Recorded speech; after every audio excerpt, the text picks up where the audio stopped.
Chapter 1. A Meeting with an Angel. The camp was alive with whispers as Joshua, son of Nun, stood on a hill overlooking the fortress city of Jericho. Its high, impenetrable walls gleamed under the setting sun, a challenge etched in stone. For days he had prayed and planned, but now he awaited the Lord's guidance. That night, as Joshua walked alone, a figure appeared before him, a man armed with a gleaming sword. Joshua froze, his hand instinctively reaching for his own weapon. "Are you for us or for our enemies?" Joshua demanded. "Neither," the man replied. "I am the commander of the Lord's army." Joshua fell to his knees, overwhelmed. "What does my Lord want his servant to do?"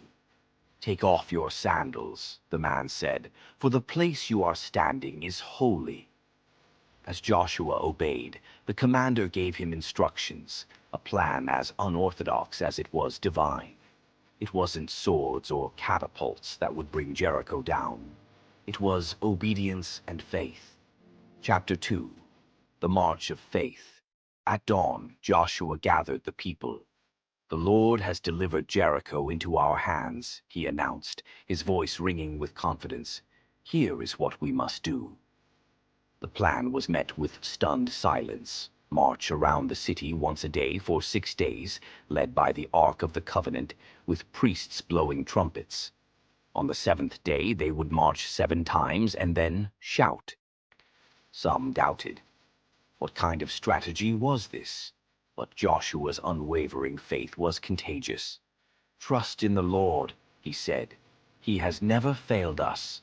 Chapter 3. The Days of Silence. The first day of the march was tense. As the Israelites approached Jericho, the city's defenders jeered from the walls. "Are you here for a parade?" one shouted, his laughter echoing. "You'll need more than horns to bring us down." The Israelites marched in silence, save for the steady, haunting blast of the priests' trumpets. The ark gleamed in the sunlight, a symbol of God's presence. The people inside Jericho, initially amused, began to grow uneasy.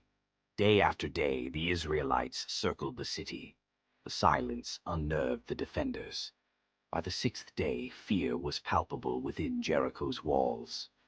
What kind of army fights like this? They had heard of the God of Israel, the Red Sea, the plagues in Egypt. Could this strange ritual be a prelude to another miracle? Chapter 4. The 7th day. On the 7th day, the atmosphere was electric. Joshua led his people at dawn. This time they marched around the city 7 times. With each lap, the tension grew. The final circuit was complete. Joshua raised his arm. "Shout!" he cried, his voice cutting through the air. "For the Lord has given you the city."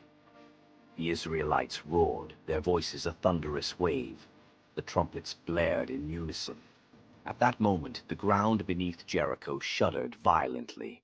Stones cracked and tumbled as the mighty walls collapsed outward with a deafening crash. Dust filled the air, and the once defiant city lay exposed. Chapter 5. The Charge into Jericho. Joshua's army surged forward, their courage fueled by the miraculous sight. They swept through the city, overwhelming its stunned defenders. True to their vow, they spared Rahab and her family, who had helped the spies. The scarlet cord fluttered from her window, a vivid reminder of her faith and courage. As the sun set over the ruins of Jericho, Joshua stood amidst the rubble, the Ark of the Covenant behind him. The people gathered, their voices lifted in praise to the Lord. "This day," Joshua declared, "the Lord has shown his power. Let it be known throughout the land that there is no God like the God of Israel." Chapter 6. The Legacy of Jericho. The victory at Jericho was not just a triumph of arms, but a testament to the power of faith and obedience. The story spread across Canaan, striking fear into Israel's enemies. Joshua's name became synonymous with courage, and Jericho's fallen walls a symbol of what was possible when men trusted in the divine. For Joshua, the Battle of Jericho was more than a victory. It was a reminder that, no matter how insurmountable the challenge, God's plans were always greater